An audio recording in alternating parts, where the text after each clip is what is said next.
ہمارے bureau chief عدیل وڑائی صاحب انہوں نے جوائن کیا. عدیل صاحب یہ بتائیے گا الیکشن کمیشن میں درخواست کس نے دائر کر دی ہے؟ ایک شہری، کون شہری ہے یہ شہری کیا یار؟ اور اس میں کیا موقف اختیار کیا گیا؟ ایک زمانے میں ایسا ہوتا تھا کیا کہ عدالت پوچھتی تھی آپ کا تعلق کیا ہے اس سارے معاملے سے؟ اب کون ہے؟ اب آپ کون ہیں؟ آپ کا کیا مسئلہ کیا ہے؟ اور درخواستیں اس طرح کی یہ جو گمنام افراد ہیں ان کو انٹرٹین نہیں کرتے تھے. اب لیکن ایسا ہوتا ہے، اب تواتر کے ساتھ ہوتا ہے. وہ بھی اب تو تماشے بن گئے نا. اب کوئی اٹھتا ہے نہ منہ نہ سر نہ پیر، اور ایسی درخواستیں ہوتی، بعض اوقات ہاتھ سے لکھی درخواستیں ہوتی، نہ کوئی قانون کا پتہ نہ ضابطے کا پتہ. اب وہ پہنچ گئے. بعض اوقات تو درخواست گزار ایسے بھی ہوتے ہیں جو خود کئی کیسز میں مطلوب ہیں، جن پر خود کئی ایف آئی آرز درج ہوئی ہوتی ہیں. بسا اوقات یہ بھی ہوا ہے ماضی قریب. مجھے تو لگتا ہے کہ یہ بھی رجسٹرڈ ہیں درخواست گزار کہیں. اچھا، یعنی یہ بھی دیہاڑی دار ہے؟ دیہاڑی دار ہے. اچھا چلے. اچھا عدیل صاحب، ایک تو اس درخواست کا بتائیے اور پھر آپ کو کیا سمجھ آئی ہے؟ عدالتوں کو ان کے منہ پہ چپت لگانی چاہیے، ان سے پیسے وصول کرنے چاہیے، خرچہ نہ کرنا چاہیے، جرمانے کے طور پر. ہاں جی ٹھیک. اچھا دوسرا یہ کیا سمجھ آئی آپ کو، گورنمنٹ کیا کن لائن پہ سوچ رہی ہے، ان کی کیا اسٹریٹجی آپ کو سمجھ آئی ہے؟ جامی صاحب، جب سے الیکشن کمیشن آف پاکستان کا پروہیبٹڈ فنڈنگ کیس میں فیصلہ آیا ہے، اس کے بعد سے 5 ڈیولپمنٹس جو ہیں وہ اب تک ہو چکی ہیں. ایک تو شوکاز نوٹس جو ہے الیکشن کمیشن آف پاکستان نے جاری کر دیا ہے. اس میں کارروائی کا باقاعدہ آغاز ہو گیا ہے، یعنی ممنوعہ فنڈنگ کیس کے معاملے پہ جو سیکشن 6 ہے اس کے تحت باقاعدہ الیکشن کمیشن میں کارروائی کا آغاز ہو گیا ہے. دوسرا جو شامی صاحب نے بات کی بڑی اہم بات ہے کہ اس میں تفصیلی شوکاز ہے. جی اس میں شامی صاحب اس میں سوال یہ پوچھا گیا ہے کہ کیوں نہ یہ جو ممنوعہ ذرائع سے جو فنڈنگ ہوئی ہے اسے کانفسکیٹ کر لیا جائے. اس میں اور کوئی کارروائی نہیں ہے. ٹھیک. یہ صرف کانفسکیشن کے لیے ہے. یہ رقم ہے کتنی جو سیکشن 6 ہے، یہ کوئی رقم بھی اس شامی صاحب یہ مختلف، چونکہ مد میں یہ رقم ہے، اس میں جو لاکھوں ڈالرز میں، یہ ملین ڈالرز میں رقم بنتی ہے. آپ ایک بات سنیں نا، اگر الیکشن کمیشن نوٹس دے رہا ہے کہ اس رقم کو کیوں نہ ضبط کر لیا جائے تو اس کی پھر مقدار کا تو ذکر ہوگا نا. بالکل، یہ تو لاکھ ڈالر ہے.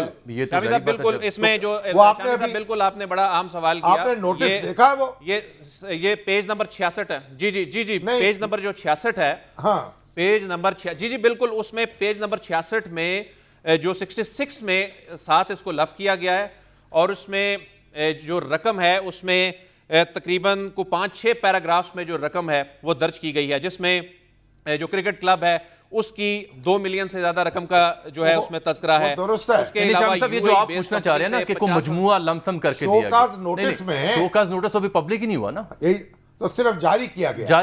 اس میں اسپیسیفک ہونا چاہیے نا کہ اتنی رقم ہے، اتنی رقم آپ جو ممنوع ہے، آپ کے اکاؤنٹ میں آئی ہے، ممنوع ہے، اسے ہم ضبط کرنا چاہتے ہیں. تو ضبط کہاں سے کریں گے؟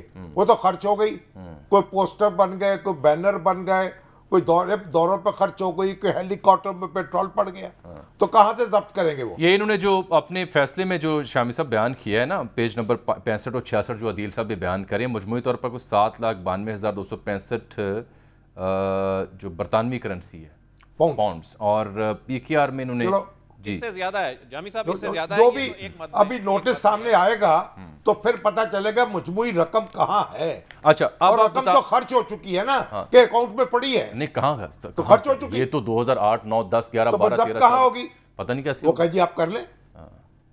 کیا انہیں کہا جائے کہ اتنی رقم واپس کریں بحق کے سرکار؟ سوال ہے. اور اس میں پاکستان تحریک انصاف. اچھا نہیں، آپ عدیل آپ کر رہے ہیں، آپ وہ کہتے ہیں بھائی ہم ضبط کرنا چاہتے ہیں، ان کا کر لیں. اچھا، آپ 5 ڈیولپمنٹس کا ذکر کر رہے ہیں. ایک تو یہ کہ رقم تو ہوا میں ہے، شوکاز نوٹس جو ہے وہ جاری ہو کے کارروائی کا آغاز ہو گیا. آگے چلیے. اچھا، اس میں دوسرا ایک الیکشن کمیشن میں جو درخواست دائر ہوئی ہے، الیکشن کمیشن میں درخواست وہ واقعی شامی صاحب نے بالکل درست فرمایا، اس میں لوکس اسٹینڈ آئی بنتا ہی نہیں ہے. اس میں ایک فائق شاہ صاحب ہیں، ان کی جانب سے عمران خان صاحب کی نااہلی کے لیے آرٹیکل 62 کے تحت ایک درخواست دائر کی گئی ہے. عدیل صاحب correct me if I am wrong, یہ صاحب تو اس سے پہلے بھی کئی ایک معاملات پر درخواستیں لے کے جا چکے ہیں. جی یہ امن ترقی کے چیئرمین ہیں، ان کے کوئی جماعت ہے جی پیشہ ور، اس کے چیئرمین ہیں، پیشہ ور درخواست گزار ہیں، دیہاڑی دار. ٹھیک. شامی صاحب اصل جو ڈیولپمنٹ ہے تیسرا یہ ہے کہ حنیف عباسی صاحب اپنے اس کیس کو ریوائیو کرنے کے لیے سپریم کورٹ آف پاکستان جا رہے ہیں، اور سپریم کورٹ آف پاکستان میں ان کا جو معاملہ الیکشن کمیشن کو بھجوا دیا گیا تھا اس میں وہ 184(3) کے تحت درخواست دائر کرنے جا رہے ہیں. کانسٹیٹیوشنل پٹیشن دائر 1-2 دن میں ہو جائے گی، اور اس میں کہا جائے گا جی کہ آپ نے چونکہ کہا تھا کہ یہ معاملہ پہلے الیکشن کمیشن اس میں اپنی فائنڈنگ دے، الیکشن کمیشن کی ڈومین ہے، ہمارا یہ کام نہیں ہے. تو پھر یہ معاملہ چونکہ اب وہاں کنکلوڈ ہو گیا ہے تو اب اس میں آپ آرٹیکل 62 اور 63 کے تحت کارروائی کریں. تو یہ اناؤنس کر دیا انہوں نے کہا کہ گورنمنٹ اس میں ان کی سپورٹ کرے نہ کرے انہوں نے جانا ہے، لیکن ہماری اطلاعات یہ ہیں کہ گورنمنٹ اس حوالے سے ان کا یہ ارادہ ہے کہ حنیف عباسی صاحب کی صورت میں سپریم کورٹ آف پاکستان سے اس معاملے پہ رجوع کیا جائے، کیونکہ متاثرہ فریق اس معاملے میں وہ ہیں. پھر اس میں جو آرٹیکل 17 کے حوالے سے اس کو بنیاد تو قرار دیا ہے، کئی حکومتی شخصیات سے ملاقات ہوئی تو وہ یہ کہتے ہیں کہ اس میں جس طرح خود رانا ثناء اللہ نے اور اعظم نذیر تارڑ نے بھی کہا کہ ابھی حتمی فیصلہ نہیں ہوا، کیونکہ اس کا حتمی فیصلہ کیبنٹ نے کرنا ہے، اور اس میں کیبنٹ کے سامنے جب چیزیں آئیں گی تو یہ وزارت داخلہ نے کیبنٹ کی منظوری کے بعد اس میں کوئی ریفرنس اگر بھجوانا ہے تو بھجوایا جائے گا، اور اطلاعات یہی ہیں کہ گورنمنٹ اس پہ غور کر رہی ہے. اور اس میں پھر جو ECL میں نام شامل کیا گیا کرنے کا فیصلہ کیا گیا ہے ان تمام افراد جس میں اسد قیصر، عمران اسماعیل اور دیگر اہم رہنما شامل ہیں ان کے نام ECL میں شامل کرنے کا فیصلہ کیا گیا. اور پاکستان تحریک انصاف نے جو اعلان کیا ہے وہ یہ کیا ہے کہ اسلام آباد ہائی کورٹ سے رجوع کیا جائے گا. تو یہ وہ ڈیولپمنٹس ہیں جس میں جو پنڈورا باکس تو کھل گیا ہے. اب اس میں کئی درخواستیں جس طرح آج ایک درخواست گزار نے دائر کر دی، آگے بھی کسی عدالت میں اگر کوئی دائر کرتا ہے، لیکن اصل فریق اس کیس میں جو ہیں وہ حنیف عباسی ہیں. یہ بڑا اہم نقطہ ہے حنیف عباسی صاحب کا. اب حنیف عباسی کا کیس اس کے کنٹینیوٹی میں ہوگا نا، کنٹینیوٹی میں ہوگا، یہ بڑی اہم، یہ سب سے امپورٹنٹ اس میں نقطہ ہے. عدیل بہت شکریہ. یہ جو PTI کے رہنما ہیں، عدیل بہت شکریہ آپ کا. یہ کوئی بیرون ملک جا رہے تھے کیا؟ نہیں. تو پھر کیا؟ انہوں نے تو کوئی اعلان نہیں کیا باہر جا رہے، وہ تو کہتے ہیں ہم یہی ہیں. تو یہی ہیں، ڈٹ کے کھڑے ہوئے میدان میں. بالکل ڈٹ کے کھڑے. ECL پہ ڈال کے کیا کریں گے آپ؟ پتہ نہیں. ہم اپنے سبق کیوں نہیں سیکھتے سیاست سے؟ فائنینشیل ٹائمز دہائی دیتے ہیں. فائنینشیل ٹائمز جو مشہور ہے ایک خبر کے حوالے سے، اس نے ایک اور سٹوری آج کی ہے جس کا اینڈ وہ یوں کرتے ہیں کہ اس فیصلے کے باوجود بھی جو مقبولیت ہے عمران خان صاحب کی، وہ متاثر ہونے کے امکانات نظر نہیں آتے. یہ ان کا تجزیہ اپنی خبر میں. فائنینشیل ٹائمز جو ہے وہ ہوا دے رہا ہے، وہ کہہ رہا ہے کہ بھئی پڑھو کرو، کچھ پیچھے نہ ہٹو.